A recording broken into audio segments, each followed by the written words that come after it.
mga katanungan ba sa iyong isipan tungkol sa siyensya at teknolohiya?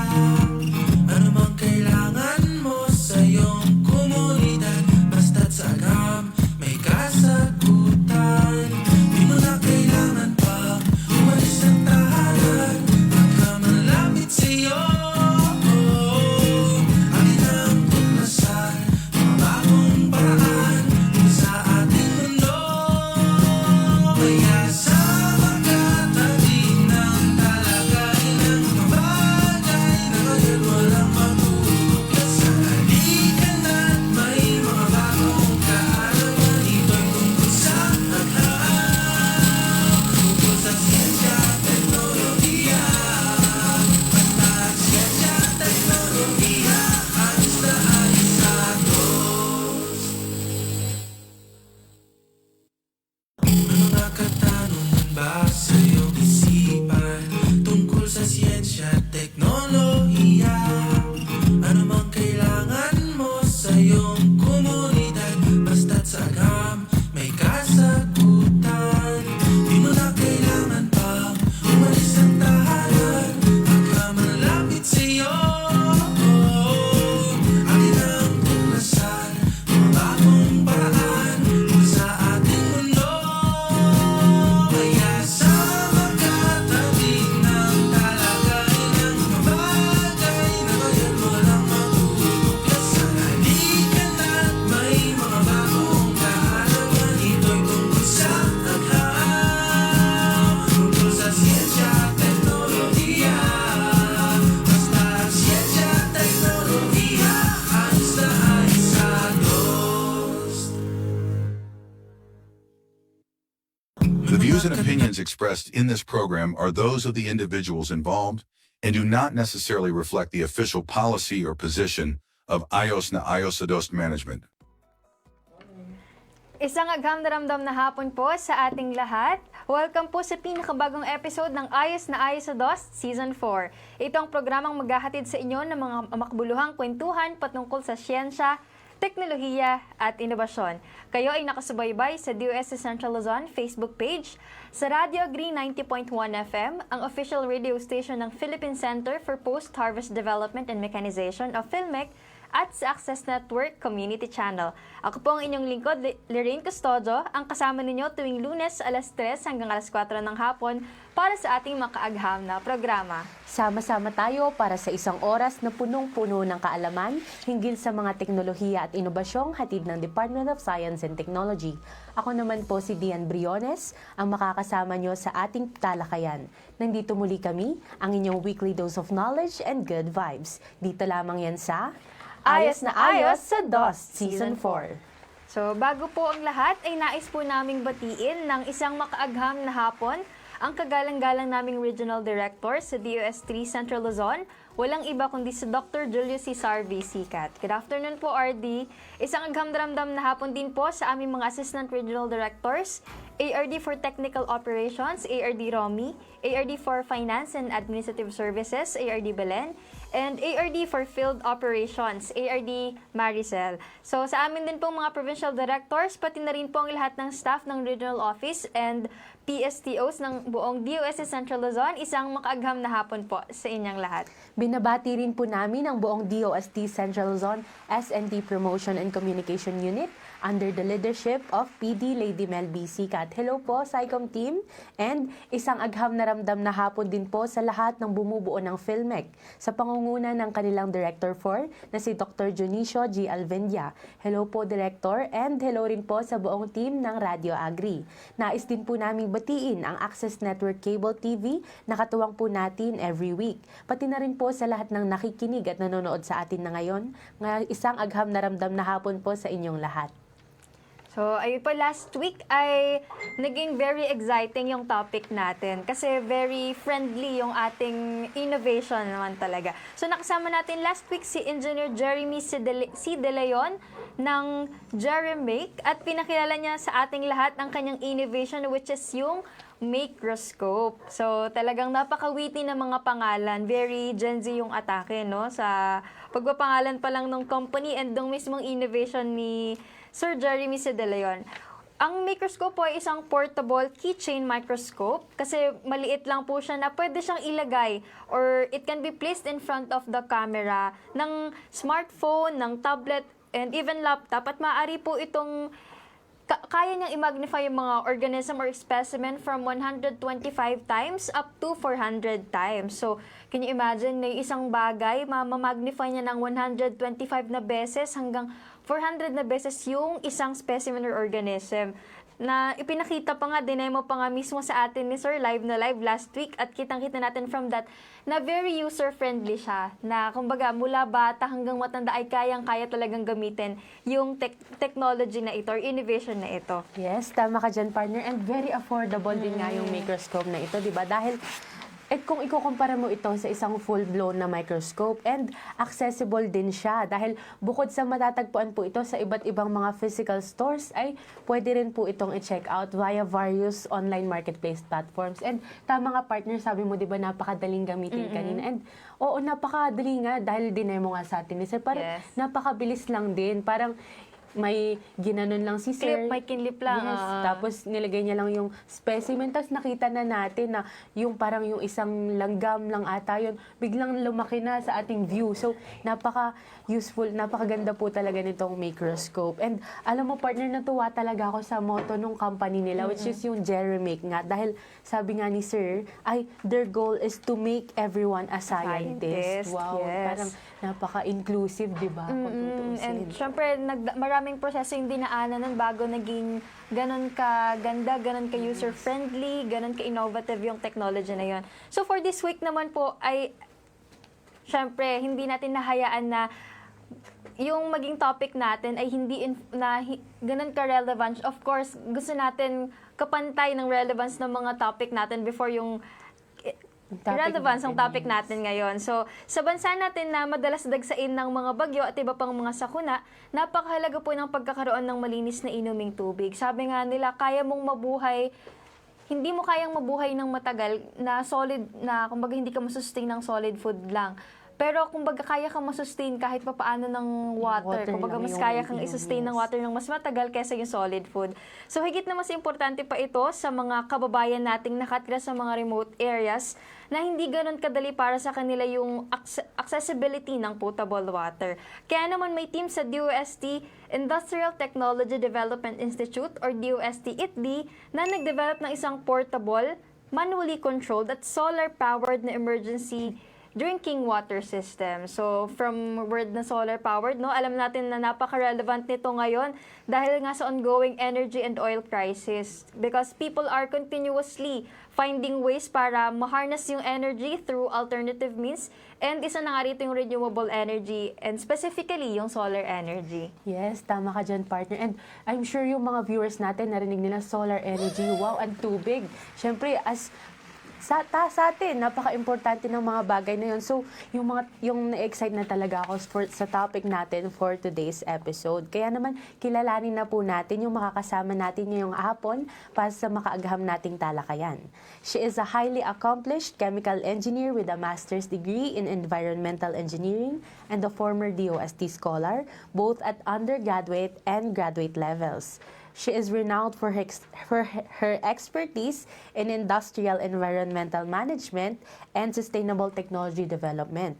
And she has over 15 years of experience in pioneering research and practical applications aimed at promoting resource efficiency, cleaner production, pollution control, and water and wastewater management.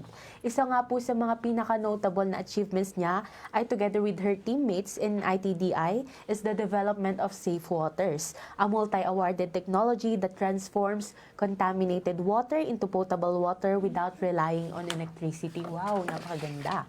And she is currently serving as a senior science research specialist at ITDI's Environment and Biotechnology Division. Parte din po siya ng Environmental Technology Verification Group, where she plays a vital role in evaluating and validating the performance of environmental technologies such as waste treatment, waste-to-energy solutions, and alternative packaging, among others. Her dedication, expertise, and commitment to environmental stewardship make her a driving force in the pursuit of a greener and more sustainable future for all. Wow, napaka-impressive no, ng parang catalog ni ma'am na sa mga achievements niya. And I'm sure napakarami nating matututunan mula sa kanya. Kaya naman po, wag na po nating patagalin pa. Let's all welcome the Senior Science Research Specialist from DOST-ITDI, Engineer Prima Joy F. Margarito. Magandang hapon po sa inyo. Yes. Lalo na kay Ma'am Dayan at Ma'am Lorraine. Magandang hapon po for having me. And actually, on behalf of our director, Dr. Annabel D. Briones, and aking mga teammates o researchers ng Safe Waters, gusto po namin ipabatis po sa inyo yung taos pusong pasasalamat for inviting us today para po makapag-share ng knowledge tungkol po sa aming inobasyon. Thank you, Ma'am Dayan, sa napakahabang introduction. Thank you, ma'am, for accepting po our At sa buong, invitation. at sa buong team po ng DOST-ITDI. Especially po kay Director. Apo. Ayan. Thank you Ma'am, po. kumusta po ang inyong araw? Kumusta po ang weather dyan sa Metro Manila po? Kumusta po kayo? Naku, tamang-tama, mainit-init talaga. So marami tayong maha-harness na energy. Ayan talaga. Tsaka kailangan din ng tubig pag Oo, mainit. mainit. Kailangan talaga mayat maya umiinom. Kailangan natin Hawin ng ang tubig. tao pag may init. Sa ganitong panahon. Pero nakakatuwa, yung init pwede nating ma-harness as renewable energy. Wow. Kumbaga Hindi may siya advantage sayang. talaga po ang kahit anong bagay, no? Yes. Kahit mainit na mainit, meron pa rin, ay, pwede itong i-harness na energy para sa ating innovation na pag-uusapan ngayon. And para po sa mga live viewers po natin sa Facebook, kung may mga tanong po kayo mamaya para kay ma'am, ay mag-comment lang po kayo sa live stream po namin sa DOST-Central Luzon Facebook page. Ayun po, ma'am. And ma'am, hello po. Maaari niyo po ba munang ipakilala po ang inyong sarili? Yes. Ayun, hindi pa ba yun enough? Ang haba yata ng introduction ni Ma'am Dayan. Kasi ako, anyway, ako si Prima Joy Margarito, no? Sa nabanggit kanina ni Ma'am Dayan, isa akong chemical engineer na may master's degree in environmental engineering. So katulad din ng iba, lumaki rin ako sa isang komunidad na umaasa sa deep well. So kaya yung passion ko nandun din sa water treatment. Kung hindi nyo po natatanong, yung mga undergrad thesis ko tsaka graduate thesis ay related sa water and wastewater treatment. Kaya ang lapit talaga sa puso ko yung ating water research. Ayun. Sa kasalukuyan, isa nga akong senior science research specialist sa ITDI at kabilang ako dun sa division na nagkakandak ng mga pananaliksik or research sa mga environmental protection, sa water and wastewater treatment, cleaner production, and among others. Ayun. So, yung inspirasyon talaga, hindi lang siguro ako, inspirasyon ng grupo namin, no? Simple lang. Gusto namin matulungan yung mga tao at magkaroon ng ligtas na tubig, lalo na sa panahon ng sakuna. Yun yung aming inspirasyon. Ayun na. Yun nabanggit niyo po na nung bata po kayo, deep well pa po yung ginagamit. Ma'am, saang province po kayo, ma'am? Ayun. Oo. Pareho rin po tayong taga-norte. Region 2 po ako. Yan, sa Cagayan Valley, Isabela Province. Opo, 'di ba parang medyo madalas pong na ibabalita na binabaha po ang Cagayan and at the same time, mataas din po madalas yung temperature, yung heat index po na naitatala sa Cagayan. Tama po ba, ma'am? Tama po, Ma'am Lorraine. Opo, Ma'am Lorraine. So, ibig sabihin, Talagang nafe-feel namin yung init doon. Pag malamig, malamig. Well, Pag extreme. mainit, sobrang init din. talagang extreme po pala. Opo, extreme po yung weather din doon sa ating lugar. Sa Dahil Cagayan. siguro valley siya. Ma'am, sa DOST-ITD po, pwede niyo po bang ipakilala sa ating mga listeners and viewers, ma'am, kung sino po ba si DOST-ITD at ano-ano po yung mga serbisyo na or programs na binibigay po ng DOST-ITDI? So, ang ITDI or Industrial Technology Development Institute ay isa sa mga research and development institute ng Department of Science and Technology. So, layunin nitong mag-develop ng mga technology or teknolohiya para sa mga industriya at komunidad. So, mula sa food processing, material science, chemicals and energy, packaging hanggang sa environment and biotechnology. So may mga technology siyang na-develop sa mga areas na yan. So sa madaling salita, ang ITDI ay gumagawa ng solusyon. Hindi lamang sa negosyo, hindi lang para sa negosyo, kundi para sa kaligtasan at kalusugan ng tao. Ayun. So isa sa mga pangunahing focus ng ITDI, itong tatalakayin natin ngayong hapon na ito, ay ang water treatment. Kasi ito yung may direktang epekto sa tao or public health. Ibig sabihin, medyo related po siya sa health or sa environment. Tama po ba yung mga developed technologies po ng ITDI? Opo, ma'am. Opo. And sa communities din po, ma'am, nakafocus din. Tama po. Industry and community, sabi nga ni ma'am. Yun nabanggit nga ni ma'am na isa po yung water sa mga parang main focus nila. And isa na nga po dito yung magiging topic natin yun, which is yung safe waters. Ano po ito, ma'am, yung safe waters, and paano po ito gumagana? Ayun. So, paano nga yung safe waters, no? Gusto ko pong i-introduce sa inyo yung safe waters. Yung safe waters, siguro sa mga hindi pa nakakaalam at hindi pa nakakabasa tungkol nito, isa itong mobile and solar-powered water disinfection system. Kaya nitong gawing ligtas at malinis ang tubig mula sa tubig baha, ilog, or mga water galing sa poso, or anumang fresh water sources. So, natatransform niya yung contaminated water into potable water gamit po yung tatlong bahagi nito. So, ang una, meron siyang bahaging chemical treatment or chemical treatment reactor. So, dito sa bahaging ito, dito natatanggal yung malaking porsyento ng pollutants or dumi gamit ang chemical. So, kapag hinalo natin yung chemical, yung mga suspended solids or yung mga maliliit na mga solids na nakikita natin sa maruming tubig, nagkukumpul-kumpul iyon at nagdidikit-dikit. Kapag nagkumpul-kumpul siya at nagdikit-dikit siya, mas madali na lang siyang matanggal dahil ito ay magsisettle sa baba. So dito sa chemical treatment nito, natatanggal din niya yung mga heavy metals, contaminants. Ayun. So pagka nahiwalay na natin yung solids dun sa water, ito ay dadaan sa susunod na bahagi. Ito ang tinatawag nating filtration, no? Dun sa filtration, meron itong series of filters or sabing serye ba? Serye ng filters, no? May iba't ibang butas, no?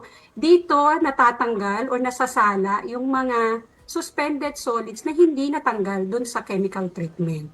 At mayroon din itong activated carbon na tinatawag na ito yung nagtatanggal ng amoy, ng kulay at yung mga persistent organic pollutants or yung mga chemicals or natitirang dumi na hindi nga natanggal ng chemical. So, pagkatapos nating ma-filter, ito ay muling dadaan sa pangatlong bahagi ng ating system, no? Ito ay UV disinfection. Dadaan siya doon sa pangatlong bahagi. Dito naman, natatanggal yung mikrobyo. Kasi gusto natin siguraduhin na ligtas ang tubig bago inumin ng ating mamamayan, no, ng ating komunidad. No? So pag napatay po niya yung kanyang microorganism, maiiwasan natin yung mga sakit ng dulot ng mikrobyo, no, sa tubig, which is yung mga diarrhea, cholera, ganyan. So pagkatapos, ayun po, sinabi ko kanina solar powered, no? So dumaan siya sa tatlong stages, bahagi, at nagiging potable water ito. So, ang gaya ng sinabi ko, ang safe water is solar-powered, no? So, gumagana ito gamit ang sinag ng araw. So, hindi kailangan ng electricity, no? So, sa loob lamang ng 9 na oras, nakakapagbigay ito ng 2,000 liters ng tubig, na malinis na tubig, no? So, imagine mo yun, ganun kalaki yung mai-provide niya. So, kaya niya yung isang community.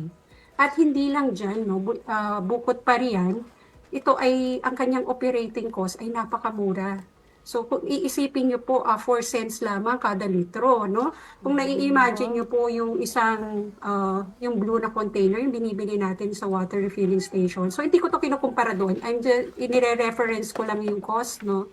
Magkano yun? Mga 30 pesos, 25 to 35 pesos yata yung isang galon, isang blue na container. So ito ang ating operating cost ay 4 cents per liter. So kung i-multiply natin yun sa 25 liters, so magbibigay lamang siya ng mga around, ano ba yun? Parang nahirapan sa math, ano? So mga, wala, 1 peso lang, di ba? O, 1 peso, ganun siya kamura. So ibig sabihin, no, itong Safe Waters namin, sa maliit na halaga, makakapag-produce na tayo ng malinis na tubig para sa ating komunidad. So, yun po yung Safe Waters at kung paano po siya gumagana. Wow. Talaga napakalaking tipid, no? 4 cents per liter.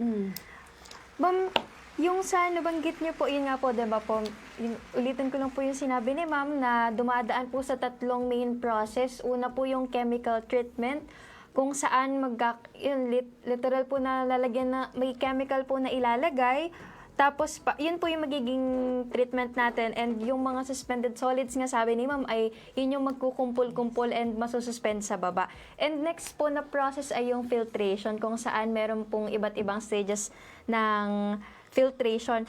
And lastly po yung UV disinfection. Ma'am, tanong ko lang po sa process po ng filtration, nasa ilang filters po yung pinagdadaanan po niya? Kasi ma'am, merong mga refilling station na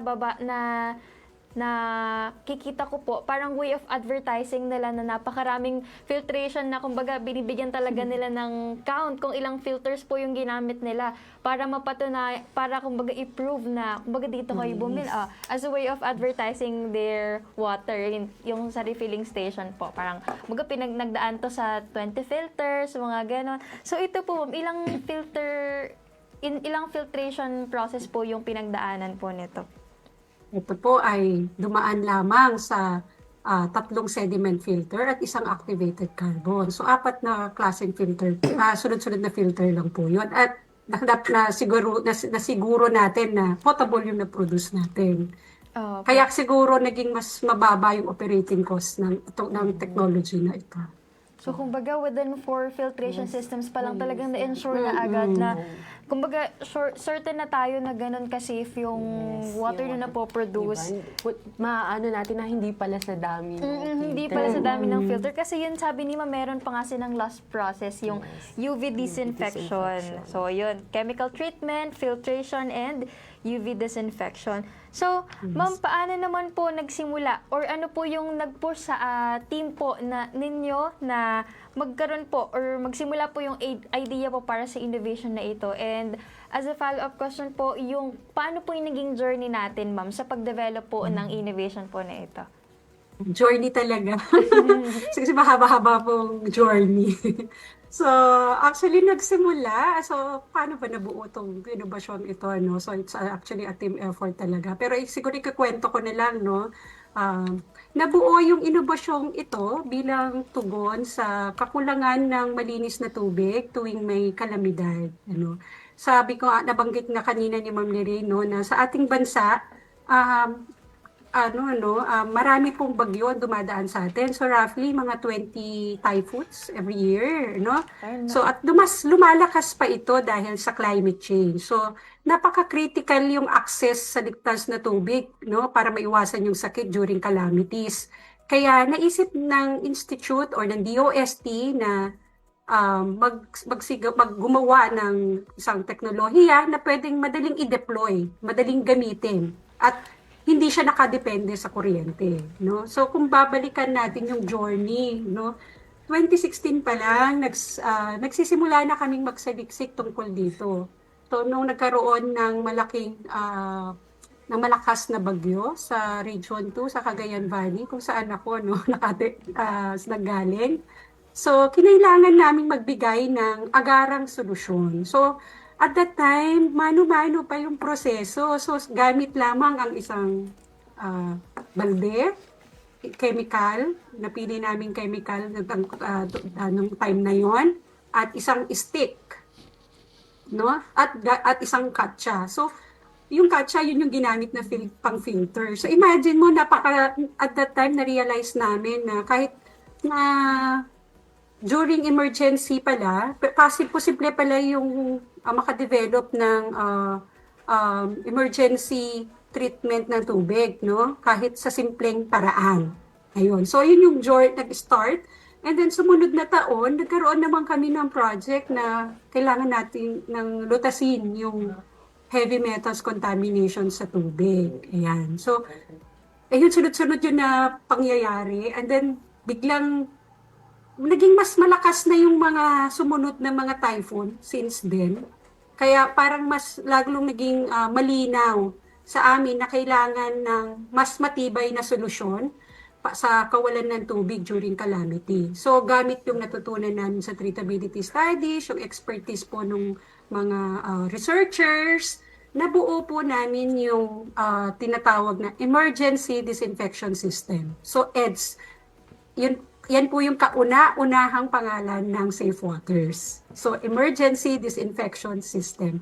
From the word emergency, kasi ang layunin nito ay makapagbigay ng malinis na tubig tuwing may kalamidad.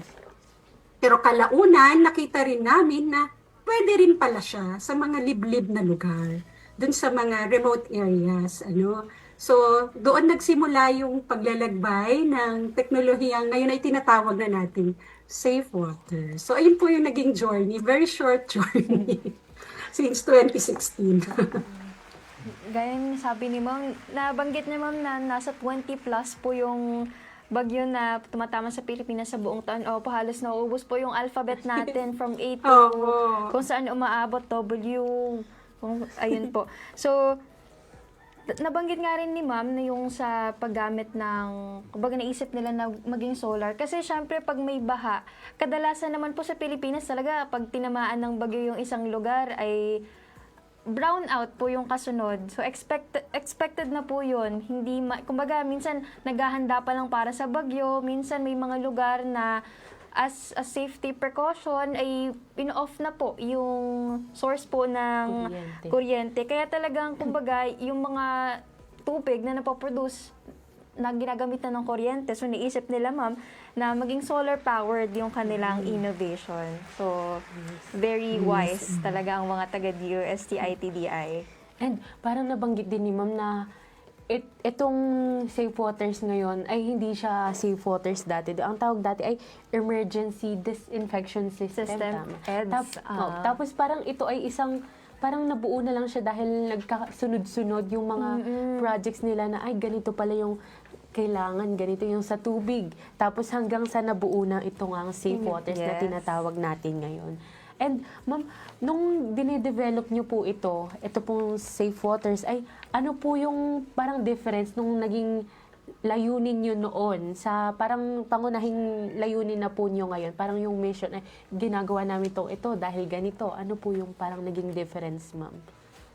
Actually, so yung pangunahing layunin niya, nabanggit ko kanina nung una, para lang siya sa mga disaster stricken areas, no? Pero kalaunan, na-deploy rin natin siya sa mga remote areas na walang access sa malinis na tubig. So, naging dalawa na yung sakop niya, no? Naging dalawa na yung layunin niya. So, potable water, to provide potable water sa disaster-stricken areas at during emergencies at sa mga remote areas o sa mga liblib na lugar na tinatawag. Ayun. At itong ating Safe Water, sinusuporta nito ang ating SDG 6 na tinatawag na Sustainable Development Goal 6, no? Yung clean and safe water and sanitation for all. So ito isa sa mga project ng ating gobyerno as a whole, no? Para as contribution natin sa SDG 6 din. Ayun. Tapos nasasabi namin na itong inobasyon namin, no? Lagi namin nasasabi, hindi lang siya teknolohiya. Kumbaga, nagiging isang lifeline siya, no, para sa komunidad na walang access sa clean water, ayun, na walang access sa malinis na tubig. Yun po. Yes. Galing nga nung sabi mo kanina, Ma'am, di ba, parang yung tao parang wala siyang access sa parang solid na pagkain ay makakasurvive pa rin siya ng ilang araw. Pero pag yung wala ka talagang access sa malinis na tubig, yung potable water, ay mas kaunti yung days na masusurvive mo. Yes. So, napaka-important. Tapos yun nga nabanggit ni Ma'am na as long as galing sa kumbaga fresh water yung panggagalingan, pwede ring galing sa ilog, sa poso. Di ba kasi syempre ang Pilipinas, alam naman nating napapaligiran tayo ng yamang tubig. Kaya kumbaga, abundant tayo sa yamang tubig na pwede nating gamitin yung safe water, yung innovation na safe waters para nga makakuha ng potable water. Kasi kahit naman marami tayong sources ng tubig or ng yun, yamang tubig, marami tayo sa paligid, kung hindi naman siya potable, so paano rin natin siya mako-consume or paano magagamit para sa araw-araw nating buhay, lalo sa pag-inom natin ng tubig. And ayun, in terms of ma'am, sa limitation po ng ng resources ng water, ma'am, hanggang saan lang po or hanggang yung pwede po nating pagkuhanan na water? Kasi nabanggit niyo rin po, tama po, pwede pong kumuha sa ilog, ayun ma'am, sa ilog, pwede rin pong manggaling yung water natin. Hanggang saan ma'am yung limit na pwede pong maging source ng water na ilalagay po natin sa safe waters? Basta po fresh water, hindi siya seawater or brackish. So kahit ano pong fresh water, pwede po siya. Ayan. So yung mga sasapa, actually kung nakapag-treatability kami gamit na tubig galing sa kanan. Okay naman po yung results din. Yun. So, basta tubig baha. So, kung imagine nyo na lang po yung tubig baha na parang very turbid, may mga soil, yun po. So, na-try po natin yun. Lawa, na-try din natin sa creek, ayan, sa ilog, surface water ng ilog. Basta po, kahit po basta fresh water, ma'am. Huwag lang po brackish and seawater. Ma'am, yung nabanggit niyo po yung sa baha, di ba po sa Pilipinas, yung pag meron pong wiwi ng daga or sa leptospirosis, ma'am, kaya pong ma-filter po na gamit po yung safe waters?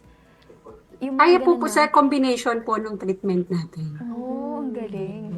Ang galing. Ma'am, in terms of naman po, optimization and design po na features po ng safe waters, paano po siya na-optimize yung design po natin para po sa mga remote or climate-stricken areas or mga madalas pong tamaan ng iba't ibang disaster? Ayun. So kapag yung nagde-design po yung aming team, so kino-consider natin yung ano talaga yung kailangan ng tao. So itong safe waters, optimize po yung design dahil po gawa po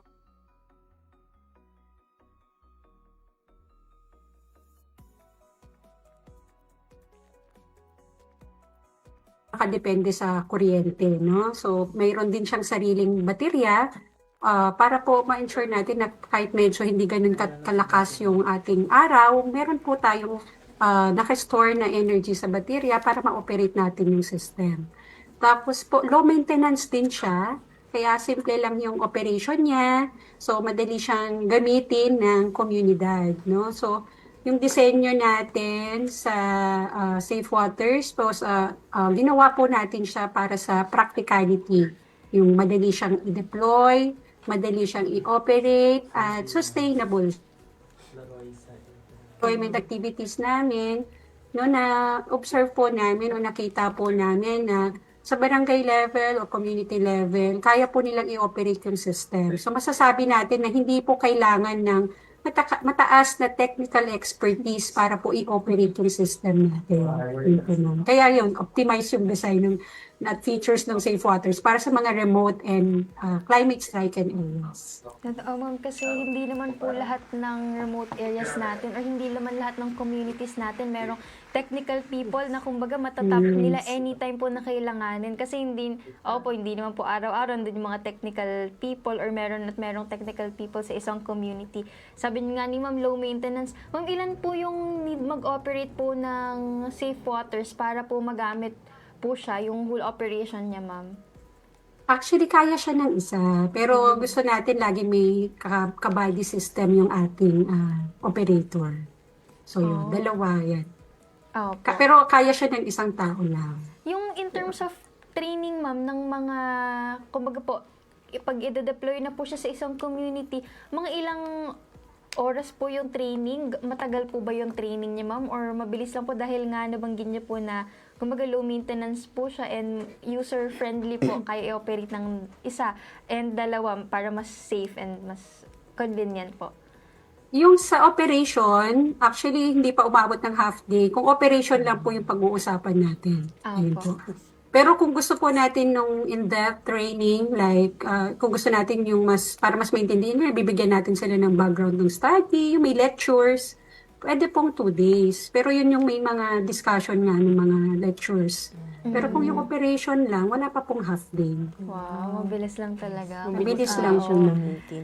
Madali lang siyang matutunan. Oo, hindi ganun talagang ka-complicated. Kasi ginawa nila ma'am ng paraan para mas maging user-friendly. Sabi nga ni Ma'am, ay kinoconsider nila, habang dine-develop nila ito, ay kinoconsider nila yung magiging sitwasyon ng mga Oo. kids. Lalo at sa mga remote and climate-stricken areas, ida-deploy yung Tama. technology or innovation na ito. Ayun, magbasa muna po tayo ng comments. Ma'am, may comment po tayo dito from Sir John Kenneth Soracho po. Good afternoon po, Ma'am Diane and Ma'am Lorraine. Shout out din po sa ating guest today, Ma'am Prima Joy. Looking forward po sa mas marami pang deployment ng Safe Waters in Central Luzon. And syempre yung bago po nating wino-workout na WTE Technologies. More power po to our DOST ITDI family.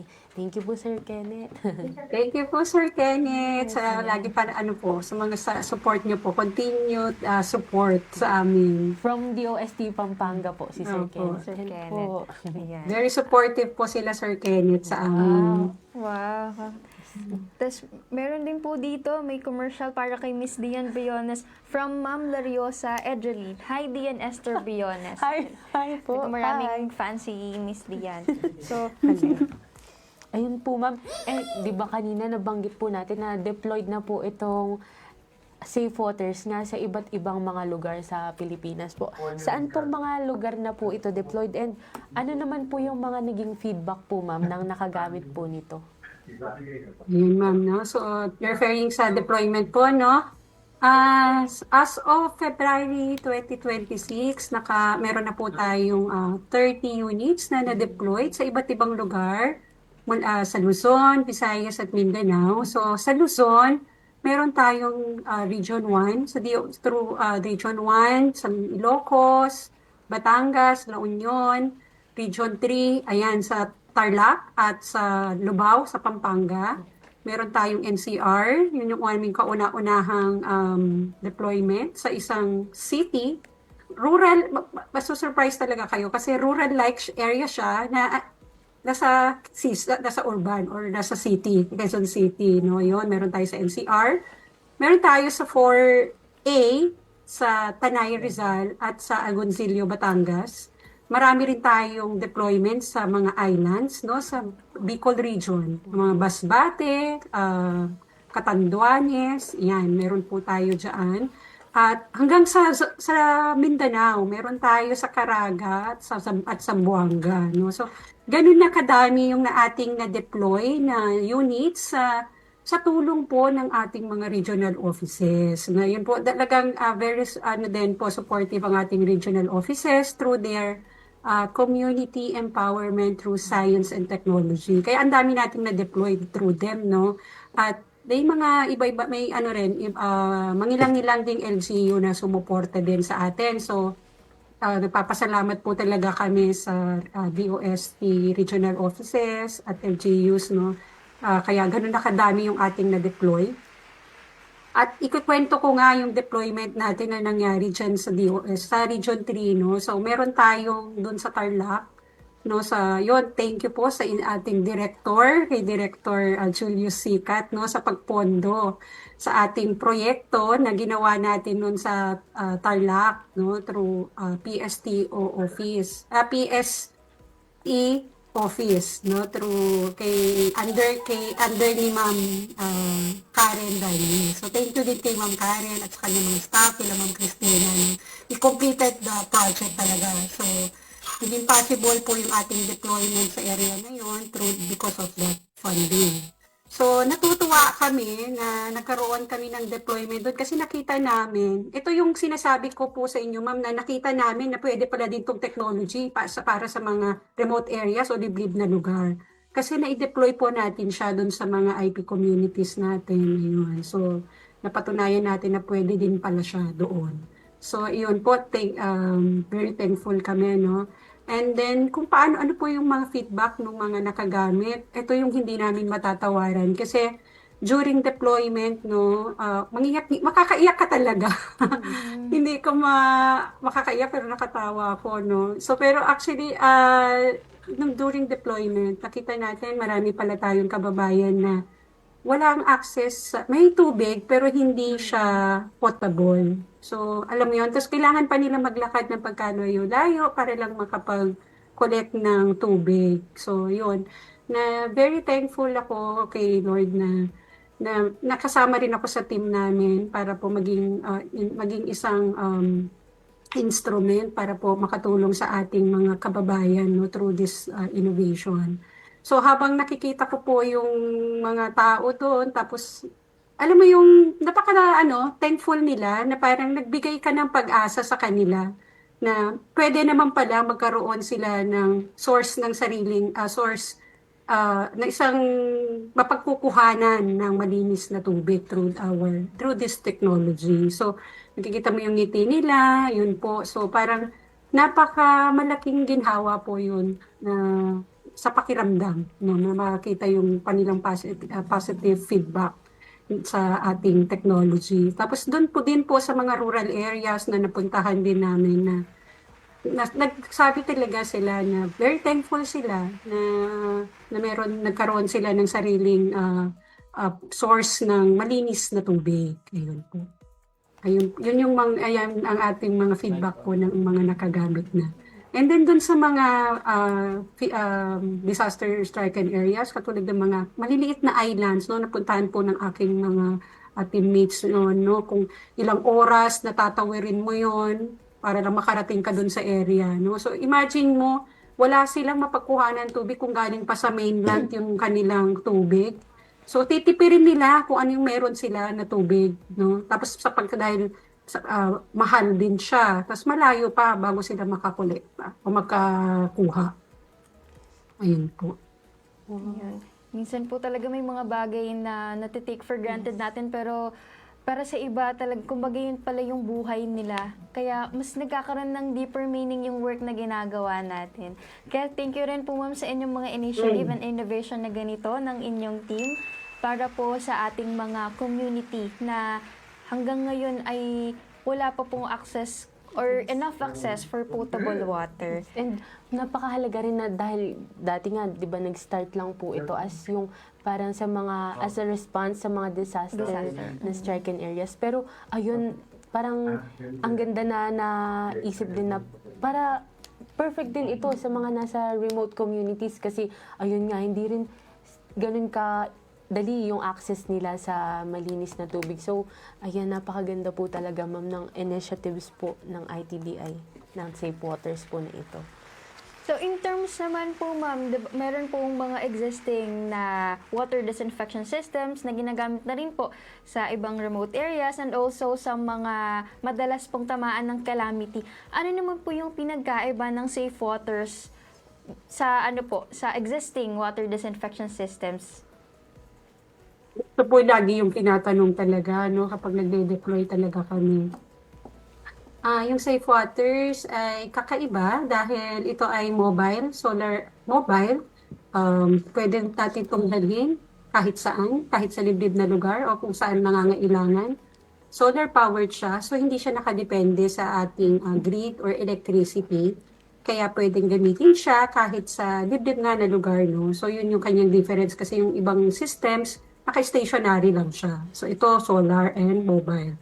And then napakamura ng kanyang operating cost. Nabanggit ko kanina, no, 4 cents lang per liter. So imagine mo yun, di ba? Doon pala ang laki na ng difference niya sa mga existing water disinfection system. And then kasi sabi ko nga kahit 4 cents lang, panigurado meron ka ng tubig na maiinom, na maligtas, no, na malinis. Ayun, tested din ito sa ating na compliant siya or nakakasunod siya sa Philippine National Standards for Drinking Water. So hindi lang yung mga physical contaminants, hindi lang sa microbial, pati rin po sa heavy metals, no, kaya rin po niya itong i-treat. So yun po yung mga kaibahan niya sa disinfection system. So ikukumpara natin siya sa mga other water disinfection system.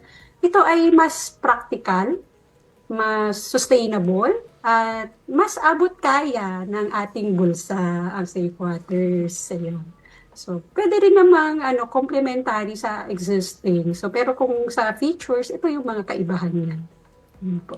Hindi lang siya safe, pero cheap water din siya. Pero kung, yes, safe and cheap water na talagang ensured tayo kasi sabi nga ni ma'am, pasado sa standards, national standards ng safe water. Tsaka insured din tayo kasi syempre, gawang DOST. Yes, So, tatak DOST. check na agad yan. Ayun. And ano naman po itong mga awards and recognition po na natanggap nitong Safe Waters, ma'am? Ayun, no, sa mga natanggap naming awards and recognition, no, napatunayan namin na yung inobasyon ng Pilipino ay pang world class. Kasi noong 2024, nabigyan po tayo ng opportunity na i-exhibit ito sa Geneva, Switzerland, at naka-receive po tayo ng medal, silver medal. So, ito isang prestiyosong exhibit, no, sa global stage. So, may pinaglalaban pala tayo talaga, no, sa ibang bansa, no. Kahit gaano kasimple yung technology natin, pang world class din pala siya. Yun. Sa the same year, sa 2024 din, naka-receive din kami ng First Scientific Discoverer Award. So ito yung kauna-unahang award na iginawad ng Manila Central University dito sa Manila, no, bilang pagkilala sa contribution ng teknolohiya para sa welfare ng Filipino at pag-achieve po ng ating mga sustainable development goals. So ayun po, yung mga awards na ni-receive namin, kami po nagpapasalamat po talaga sa lahat ng sumuporta din sa amin para ma-achieve po natin ito, no, para po ito sa ating bayan. So, ayun, pang world class po yung innovation ng DOST. Ayun. Ayan. Yes. In terms of naman po, significance niya sa nangyayari po sa panahon natin ngayon, lalo po ngayong crisis nga sa source po ng energy and fuel. So gaano po kaimportante po yung innovation na ito sa kasalukuyan pong lagay po ng ating lipunan? Yung significance ng ating safe waters ay napakalaki, no, sa public health and disaster resilience. So pag disaster resilience, hasakop niya na kung anumang crisis ang ating kinakaharap, kasama yung energy. So, sa gitna ng sakuna, meron tayong kasiguruhan, no? Kasiguruhan na may ligtas na tubig ang tao, no? Dahil ito, yun yung isang significance ng safe waters, no? So, masasabi natin na ang safe waters ay isang konkretong hakbang para sa climate change adaptation and disaster preparedness or crisis preparedness, no? At dahil mura lang ito, kaya po itong isustain ng ating LGUs, ng ating mga communities. So kahit ano pang pinagdadaanan natin ngayon na crisis, so kaya nating masustain ito dahil nga mura naman ang kanyang operating cost. At ito'y nabibigay sa atin ng siguro, no, maikukumpara ko, parang peace of mind na rin. Yung parang nabibigay siya ng peace of mind na kasi kahit na may crisis, may solusyon tayo para sa tubig. Kahit walang kuryente, pwede tayo makapag-produce ng tubig. Ayan, naalala ko na naman din in terms of peace of mind, yan daw yung bagay na kahit magkano yung pera mo, hindi mo kayang bilhin. So yun yung ibibigay ng Safe Waters, yung peace of mind. Yes, ma'am. Ayun. And kayo po, ma'am, as a person sa part po ng team behind sa Safe Waters po, ano po yung nararamdaman nyo kapag nakikita nyo po yung mga natutulungan po at naaabot po ng innovation na ito? Parang nabanggit ko na pahapyaw kanina yan, yung lubos po yung kasiyahan namin at nakapag-provide tayo ng solusyon kahit gaano kasimple sa ating mamamayan, no? So, kasi yung makita mo lang silang nakangiti, tapos na mayroon silang malinis na tubig, parang yun na yung parang pinakamahalagang gantimpala para sa aming team, no? Ito yung nagpapatibay sa aming paniniwala na ang inobasyon ay dapat para sa tao, dapat po talaga para sa tao. Yung satisfaction mo pag naibigay mo yun sa tao ay priceless, po. So Pabanggit ko lang, no, kasi nung during deployment activities namin, nakita namin na ito pala, itong technology na ito, hindi lang para sa kanilang source ng tubig, inuming tubig, ginagamit din rin nila ito sa kanilang pangkabuhayan. So may mga na-deployan tayo na ginagamit nila sa mga food processing. Ayun po, kasi ang laki pong pag-asa na ibinigay sa kanila, o hope nga, no? So ayun po, lubos po talaga kaming nagagalak pag nakikita namin na nakikinabang po yung tao sa ating nagawang inobasyon. Gaano man to kasimple, pero malaki po yung impact. Opo. Kumaga, simple man sa iba, pero buhay na yung pinag-uusapan para sa iba. Tsaka siguro Yes, ito oo, yung ma'am. isang parang nabanggit kanina yung mga awards and recognition. Ito yung isang award na hindi talaga matatawaran at Totoo. walang makakatalo dito. Diba? Baga, siya yung pinaka-great sa lahat ng award na pwede mong yung mag-benefit, yung talagang target mong mag-benefit, and more than that, yung magbigay ka ng meaning sa buhay ng iba. Sa Kasi- buhay at hanap buhay ng iba. Kasi nga, itong DOST, di ba? At yung motto nga ng DOST na lagi kong sinasabi, it's solutions and opportunities for all. Kaya, Yes. ay, napaka-inclusive. Dahil nga dito sa Safe Waters, ay madaming natutulungan at marami ding nabibigyan ng opportunity, sabi nga At nila. pag-asa. Yes. Napakaganda. So, ma'am, bukod po sa Safe Waters, ano pa po yung ibang mga technology and innovation po na develop po ng DOST ITDI? Ayan. So, ang ITDI kasi multidisciplinary R&D Institute. So, marami siyang technology na ni-develop mula sa food processing, chemicals and energy, material science, packaging, and environment and biotechnology. No? Kung saan ako kabilang, may mga technology kaming na-develop para sa wastewater treatment. So, meron kaming compact wastewater treatment. And then, meron din po kaming para po sa plastic, electric densifier. Meron din pong tawag dito sa biodegradable waste. Ito yung mga composter. And meron din tayong biogas digester. Ayan, so madami pong technology talaga ang develop ang ITDI. So, division pa lang po namin yan. Meron din pong na-develop na kit, ang aming ibang section ng aming division na ASF kit detection. Ayun po. So, marami talaga. Kasi pang environment and biotechnology yung aming division. So, kung gusto po natin na makita yung kumpletong listahan ng mga ITDI developed technologies, maaari po nating i-access yung ating website sa itdi.dost.gov.ph para po makita natin yung kumpletong listahan ng technology ng ITDI. Napakadami po. Pwede po kayong kasi ito yung mga commercialization, pinapalicense po namin. So baka may nakikinig po dyan, ng mga nakikinig, no? Tagapakinig na gusto pong magpa-license. Marami pong technology ang ITDI na pwede niyo po i-adapt. Wow. Very diverse yung mga gawain pala ng diverse. ITDI, and parang focus nga siya sa environment by technology, ganun nga. Tapos, parang halos lahat ng napansin ko, DOST-attached agencies na akala mo pag sinabing ito, akala mo ito lang yung focus talaga nila, pero yung pala napakalawak from food, disaster, Tama. energy. Yung forest, dati Oo. madami din pala silang scope, no? Wow. Yes po. So maraming Yes po. natutulungan talaga ang Opo. Department of Science and Technology. And specifically, yung for this time ay yung DOST ITDI.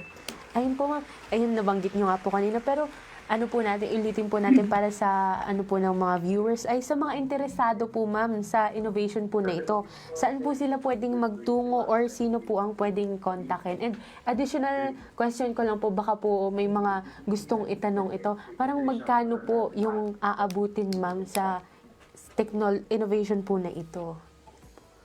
Ayun, sa interesado sa inobasyong ito, no, maaring makipag-ugnayan po sa aming office sa DOST ITDI. So meron po naka-flash sa screen natin, no.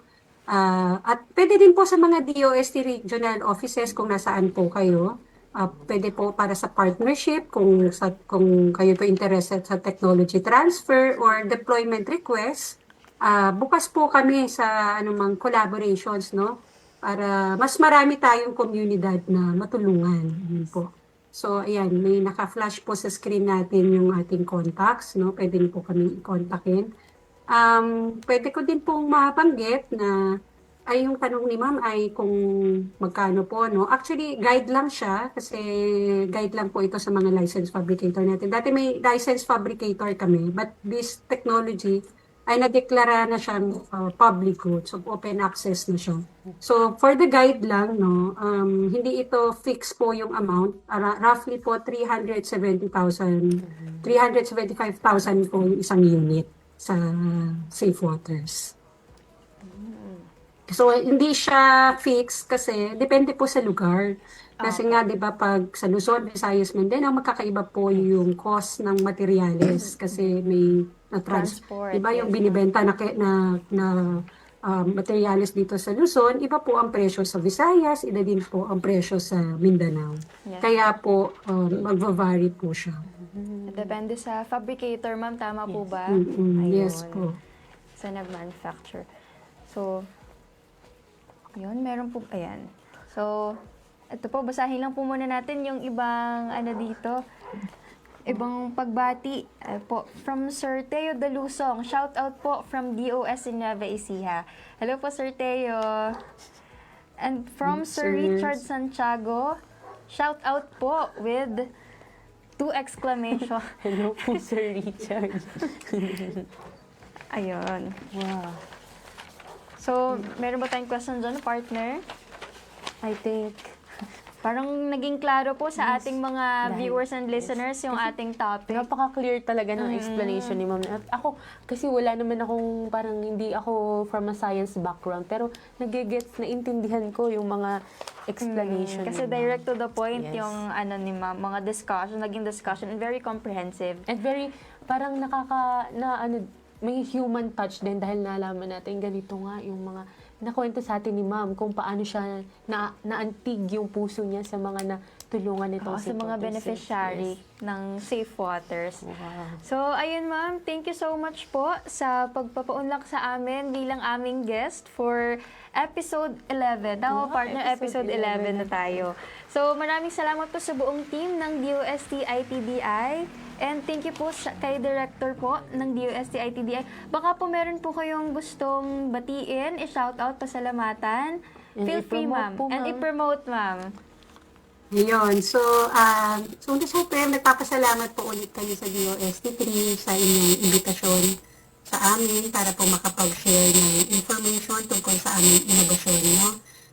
Gusto ko lang siguro magbigay din ng final words regarding sa Safe Waters. So, pero kay Director, shout out po kay Director Annabel Briones po sa aming Director at sa aking mga kasama pong researchers, ayan, si Ma'am Rochelle Retamar, Sir Dante Vergara, Angel. Sasabihin ko na po lahat ng researchers, si Rodelma Perez, ng Ryan Ibarra, Sir Ray, Reynaldo Esguerra, si Sir Ray nag-retire na pero boss talaga namin siya. And si Raymondo Adan po. Yan yung mga ating mga researchers po ng Safe Waters na very proud po, no? So gusto ko pong yung pinaka-final words, no? Gusto ko lang i-share na yung Safe Waters po, no, nagkita kasi namin ito, kaya gusto ko lang siyang i-share. So, yung Safe Waters, isa siyang patunay na ang inobasyon dapat nakaugat sa pangangailangan ng tao. Ayun po. So, para mas malaki po yung impact niya pag ganun po yung ating objective. Ayun. Tapos sana maging inspirasyon din po ito sa ibang mga inventors, mga kabataan dyan na gusto pong pumasok sa STEM, no, yung Filipino ingenuity ba, walang hangganan. So, at nakakatulong talaga ito sa ating kababayan. So, yun lang po. Sana maging inspirasyon po ito sa lahat. Yun po. Thank you po ulit sa inyo, DOST3, for having me to represent our team. And thank you so much Thank you din very po, much din ma'am. po, Ma'am. Wow. Napakaganda. Thank you po. Napakaganda. Ayun. Isang makaagham na talakayan na naman po ang pinagsaluhan natin ngayong hapon and maraming salamat po ulit kay Ma'am Prima Joy. And muli binabati po namin ang lahat ng bumubuo ng DOST Central Luzon, ng PhilMec, ng Radio Agri, ng Access Network TV at ng DOST ITDI. Kasama na rin po ang lahat ng sumubaybay sa atin ngayong hapon.